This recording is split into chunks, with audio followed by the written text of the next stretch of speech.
नमस्कार, स्वागत है आप सभी का खबर दिन भर में। मैं हूं आपके साथ सुनील चौहान। 18 जुलाई को बेंगलुरु में विपक्षी दलों की बैठक होने जा रही है। मीटिंग से 2 दिन पहले कांग्रेस ने दिल्ली अध्यादेश पर अपना रुख साफ कर दिया। कांग्रेस महासचिव केसी वेणुगोपाल ने कहा कि हम केंद्र के अध्यादेश का समर्थन नहीं करेंगे। इसके साथ ही वेणुगोपाल ने विपक्ष की बैठक में आम आदमी पार्टी के हिस्सा लेने की पुष्टि कर दी। वेणुगोपाल ने कहा कि कल बैठक में शामिल होने जा रहे हैं। विपक्ष इस बैठक में 25 दल शामिल होंगे।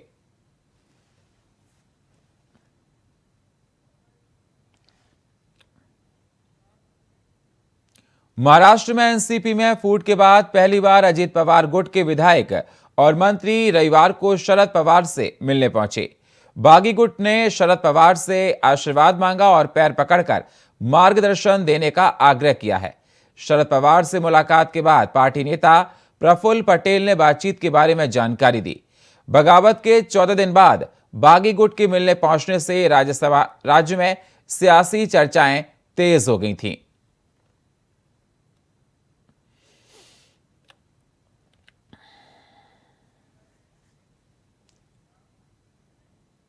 दिल्ली के मुख्यमंत्री अरविंद केजरीवाल ने मोरी गेट के राहत कैंप का दौरा कर बाढ़ प्रभावित लोगों से उनका हालचाल जाना है और उन्हें हर संभव सुविधा देने का भरोसा दिया है। केजरीवाल ने कहा कि हालात को देखते हुए संभव है कि 1-2 दिन और स्कूल बंद रखा जा सकता है।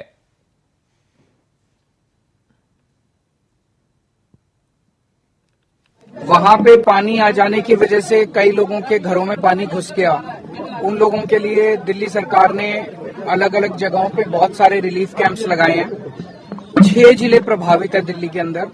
इन 6 जिलों में अलग अलग जगहों पे रिलीफ कैंप्स लगाए हुए हैं और कोशिश ये की गई है कि अगर पास में कोई स्कूल या धर्मशाला है तो वहां पे रिलीफ कैंप्स लगाए हैं ताकि टॉयलेट्स का, पानी का वहां पे अंदर इंतजाम हो सके। अभी हम लोग यहाँ एक स्कूल में खड़े हैं जहाँ पे अंदर एक रिलीफ कैंप लगाया गया है। तो यमुना बाजार जहाँ पे पानी घुस गया वहां के कई सारे लोग यहाँ आए हुए हैं।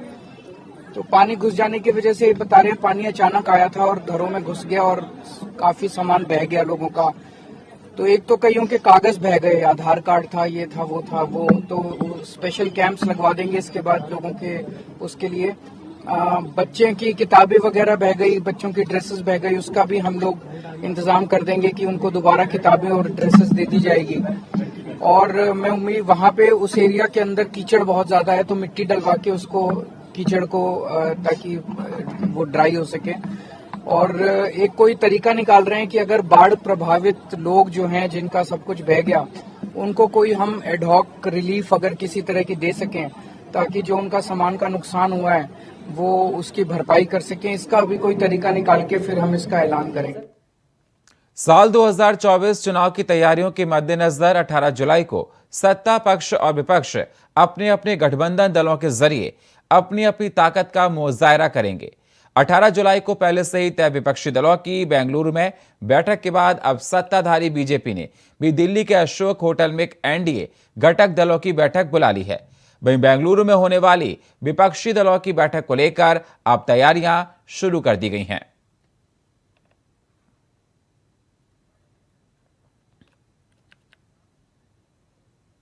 (2024) के लोकसभा चुनाव से पहले विपक्ष को एक और बड़ा झटका लगा है। यूपी में सुहेलदेव भारतीय समाज पार्टी के प्रमुख ओम प्रकाश राजभर एक बार फिर एनडीए में शामिल हो गए हैं। उन्होंने दिल्ली में केंद्रीय गृह मंत्री अमित शाह से मुलाकात की। उसके बाद गठबंधन में शामिल होने का ऐलान किया गया। अमित शाह ने ट्वीट किया और कहा, ओम प्रकाश राजभर से दिल्ली में भेंट हुई और उन्होंने प्रधानमंत्री नरेंद्र मोदी के नेतृत्व वाले एनडीए गठबंधन में आने का निर्णय लिया। मैं उनका एनडीए परिवार में स्वागत करता हूं।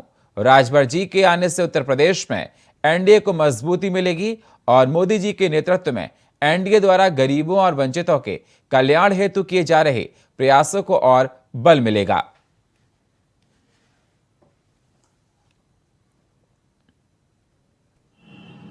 आगामी 2024 चुनाव मिलकर लड़ने का जो 14 तारीख को दिल्ली में माननीय अमित शाह जी से मुलाकात हुई और लगभग 1 घंटे विभिन्न बिंदुओं पर जो गरीब, कमजोर, वंचित, शोषित, पीड़ित हैं उनके उत्थान के लिए और जो समाज में जरूरत है कि चाहे थाने की समस्या हो, तहसील की समस्या हो, ब्लॉक की समस्या हो, जो गरीब कमजोर हैं उनको छतरी की आवश्यकता थी। इन सब मुद्दों को लेकर के माननीय गृह मंत्री अमित शाह जी से मुलाकात हुई, बात हुई और उन्होंने सहमति जताई और दोनों दल के मिलने से पूरे प्रदेश में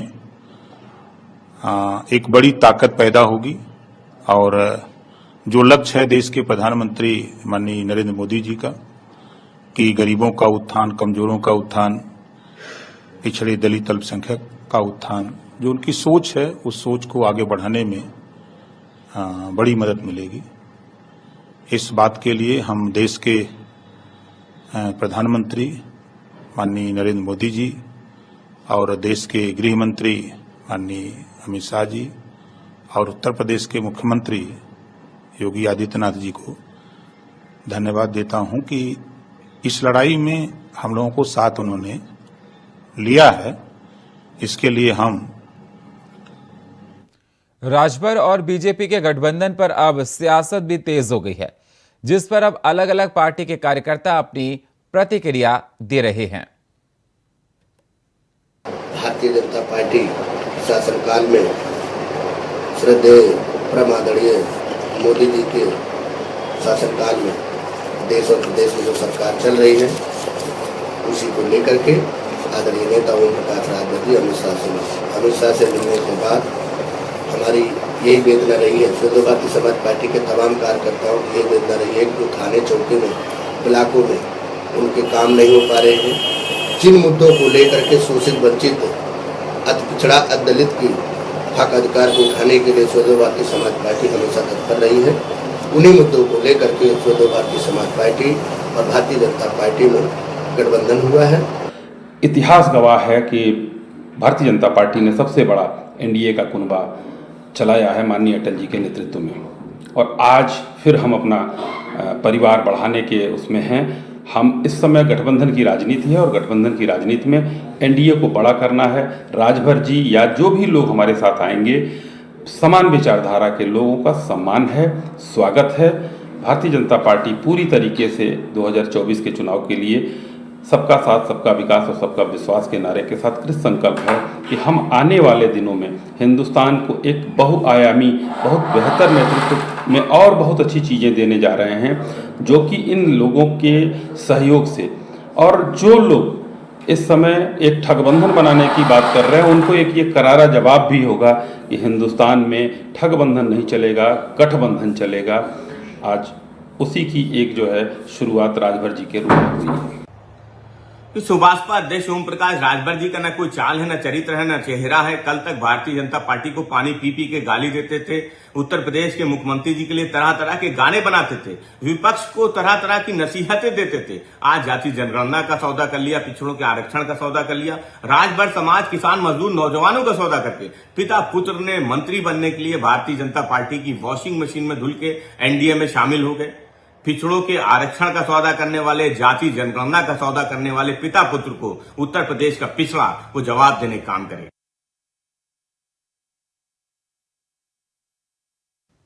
मुख्यमंत्री योगी आदित्यनाथ ने रविवार को जनता दर्शन में आए लोगों से मुलाकात की, इत्मीनान से उनकी समस्याएं सुनी और उनके गुणवत्तापूर्ण पारदर्शी निस्तारण के लिए अधिकारियों को निर्देशित किया।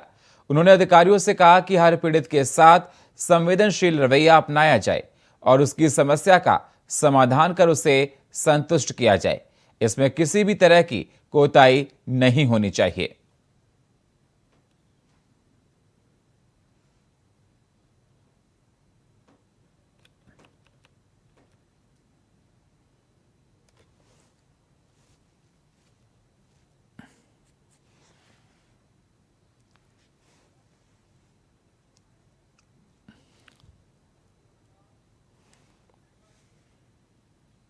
दिल्ली में शनिवार रात को 3 घंटे में 11 मिलीमीटर बारिश हुई। आज भी हल्की से मध्यम बारिश हो रही है।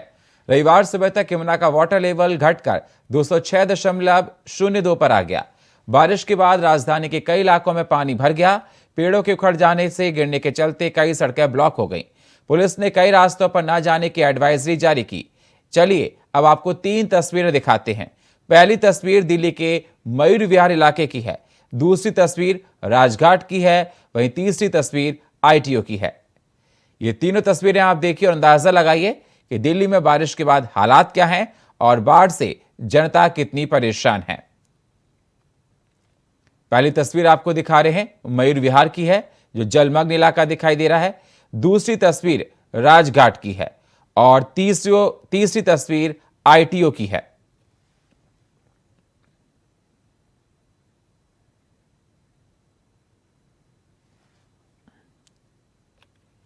देश दौरे से राजधानी पहुंचते ही प्रधानमंत्री नरेंद्र मोदी ने दिल्ली के LG VK सक्सेना से बात की है। फोन पर इस बातचीत के दौरान उन्होंने यमुना नदी का जलस्तर बढ़ने के कारण दिल्ली में बाढ़ जैसे हालात पर चर्चा की। साथ ही इस पर अंकुश लगाने के लिए अब तक उठाए गए कदमों के बारे में भी पूछा है। भारी बारिश के बाद दिल्ली के कई हिस्सों में पानी भर गया है। यमुना का जलस्तर खतरे के निशान से ऊपर पहुंच गया है।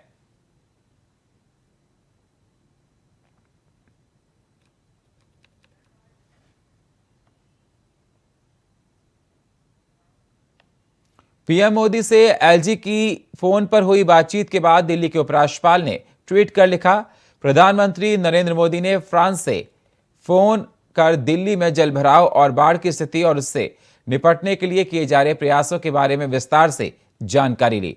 उन्होंने केंद्र सरकार से हर संभव मदद लेकर दिल्ली के हित में उचित कदम उठाने का निर्देश दिया। तो प्रधानमंत्री मोदी से बात होने के बाद LG ने ट्वीट किया। उन्होंने बताया कि प्रधानमंत्री जी ने स्वदेश पहुंचते ही फोन कर दिल्ली में बाढ़ की स्थिति का विस्तृत ब्यौरा दिया और किए जा रहे संबंधित प्रयासों की पूरी जानकारी ली। उन्होंने पुनः केंद्र की सहायता एवं सहयोग से दिल्ली वासियों के हित में हर संभव कार्य करने का निर्देश दिए हैं।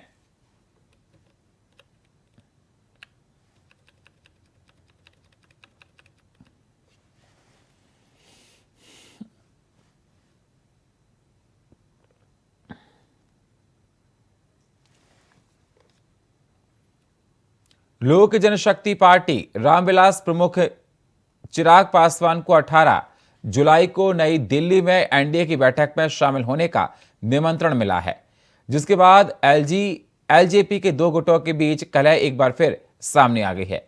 शनिवार को केंद्रीय मंत्री और राष्ट्रीय लोक जनशक्ति पार्टी RLSP पशुपति कुमार ने जोर देकर कहा कि हाजीपुर संसदीय सीट पर कोई समझौता नहीं होगा। उन्होंने यह भी संकेत दिया कि अपने भतीजे चिराग पासवान के खिलाफ उनके मन में मतभेद हैं, जिसे दूर करना मुश्किल है। उन्होंने कहा कि विभाजन के बाद किसी पार्टी को फिर से एकजुट करना आसान होता है, लेकिन दिलों को एकजुट करना आसान नहीं होता।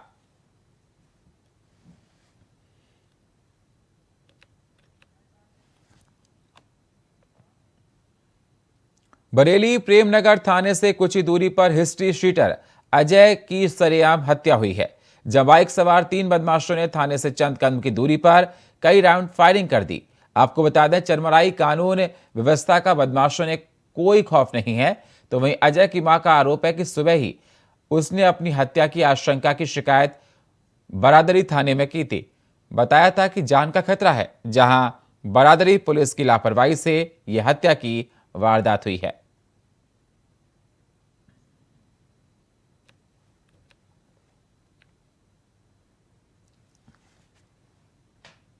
हरियाणा के कुरुक्षेत्र के दीदार नगर कॉलोनी में बरसाती पानी बीते दिनों से कम हुआ है, जहां पानी उतरने लगा है, लेकिन लोगों की परेशानियां बढ़ गई हैं। आपको बता दें, नरकातारी के समीप ड्रेन का बांध टूटने से थानेसर की दीदार नगर सहित कई कॉलोनी में कई फीट तक पानी जमा हो गया था, जिसके बाद जनजीवन अस्त व्यस्त हो गया था। तो वहीं लगातार NDRF की टीम और प्रशासन के जरिए लोगों को रेस्क्यू कर सुरक्षित स्थान पर पहुंचाया जा रहा था। अब जैसे ही पानी कम हुआ है तो लोग दोबारा से अपने घरों में लौटना शुरू हो चुके हैं, लेकिन बिजली, पानी और खाद्य सामग्री की समस्या लोगों के सामने खड़ी हो चुकी है। लोगों के घरों में दरारें पड़ चुकी हैं और घर का सामान भी खराब हो चुका है।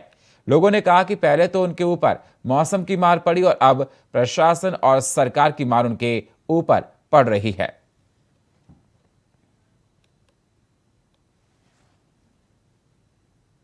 आगरा में ट्रैफिक पुलिस ने चालान के नाम पर वसूली का खेल शुरू किया है, जहां चालान का डर दिखाकर वाहनों से वसूली हो रही है। आपको बता दें, मामले का वीडियो सोशल मीडिया पर वायरल हो रहा है, जहां सिपाही केले बेचने वाले से वसूली के पैसे जमा करवा रहा है। तो वहीं अब यह सवाल उठता है कि आखिर किसके संरक्षण में सिपाही विजय कुमार ये वसूली का खेल खेल रहा है। चेकिंग में बिना हेलमेट और कागजों के नाम पर वसूली हो रही है। सरेआम रिश्वत खोर कानून की धज्जियां उड़ा रहे हैं।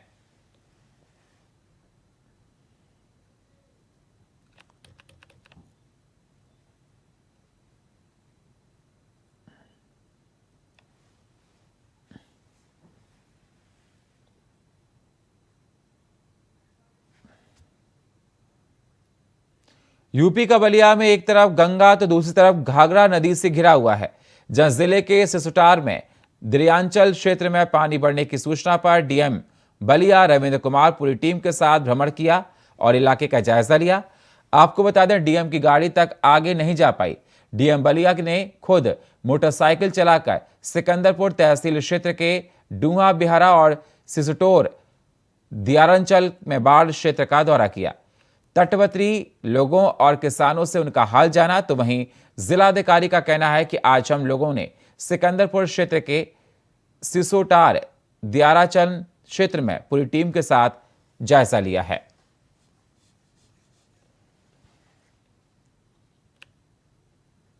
भदोई में तेज रफ्तार का कहर बरकरार है, जहां तेज रफ्तार करने कांवड़ियों को टक्कर मार दी। आपको बता दें, हादसे में 3 कांवड़िए घायल हो गए। तो वहीं गंभीर हालत में घायल कांवड़ियों को वाराणसी ट्रॉमा सेंटर में रेफर किया गया। घटना औरैया कोतवाली क्षेत्र के नटवा की बताई जा रही है।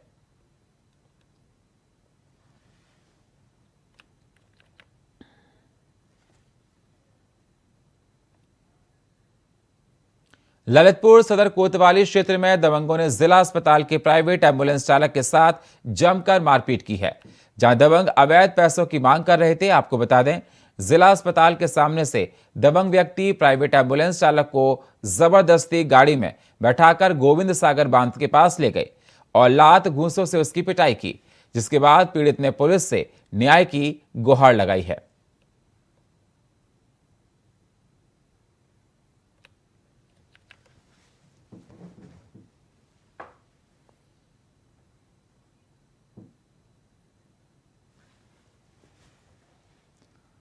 बागपत जिले में अलीपुर तटबंध टूटने को सिंचाई विभाग गंभीरता से नहीं ले रहा, जहां रविवार सुबह गाजियाबाद प्रशासन तटबंध रोकने में जुट गई और बागपत सिंचाई विभाग गायब रही। आपको बता दें, तटबंध टूटने से बागपत सहित गाजियाबाद क्षेत्र में अरबों के नुकसान की संभावना जताई जा रही है, जिसके बाद जिलाधिकारी ने मुआयना करने के लिए टीमें भेजी हैं।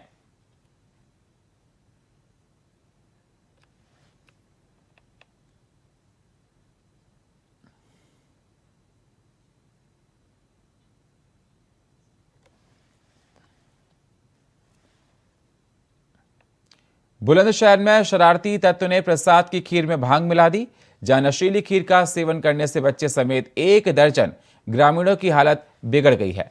आपको बता दें, देर रात की घटना में पुलिस प्रशासन में हड़कंप मच गया, जिसके बाद मौके पर पहुंची एसडीएम ने पुलिस बल की मदद से ग्रामीणों को अस्पताल में भर्ती कराया है।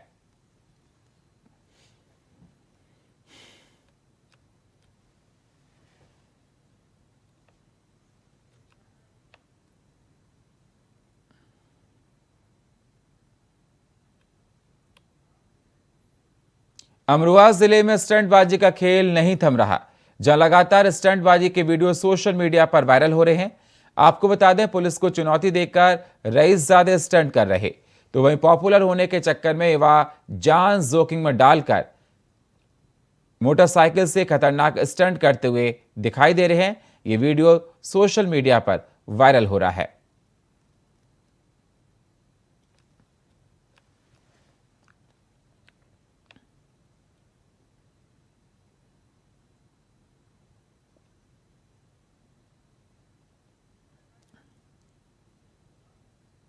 अलीगढ़ थाना क्वारसी क्षेत्र के अंतर्गत जीवनगढ़ में देर शाम 2 बदमाश ने युवक को गोली मार दी, जहां गोली मारकर दोनों बदमाश फरार हो गए। आपको बता दें, घायल युवक ने जानकारी देते हुए बताया कि पहले भी 4 बदमाशों ने उन पर जानलेवा हमला किया था।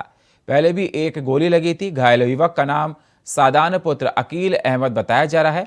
तो वहीं युवक ने कल ही अपने ऊपर हमले की आशंका व्यक्त करते हुए एसएसपी से न्याय की गुहार लगाई थी।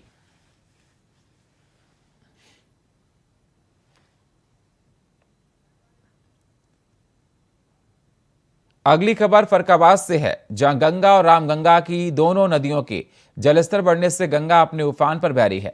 वहीं गंगा किनारे बसे करीब 24 से अधिक गांव बाढ़ की चपेट में आ गए हैं, जिससे किसानों की हजारों बीघा की फसलें बर्बाद हुई। आपको बता दें, वहीं रामगंगा के किनारे बने स्कूल में भी बाढ़ का पानी पहुंचा है।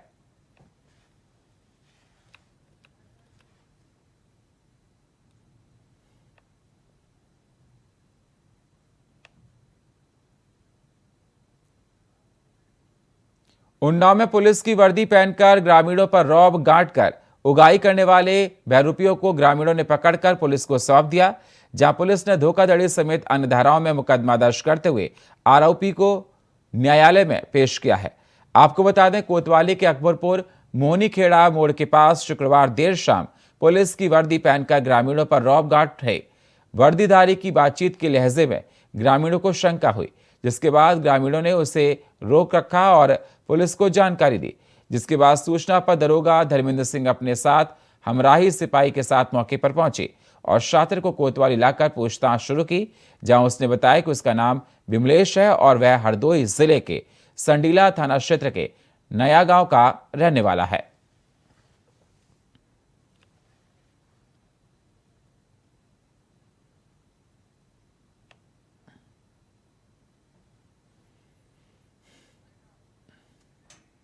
और फिलहाल खबर दिन भर में इतना ही। बाकी खबरों के लिए आप बने रहिए इंडिया वॉइस के साथ। तब तक के लिए नमस्कार।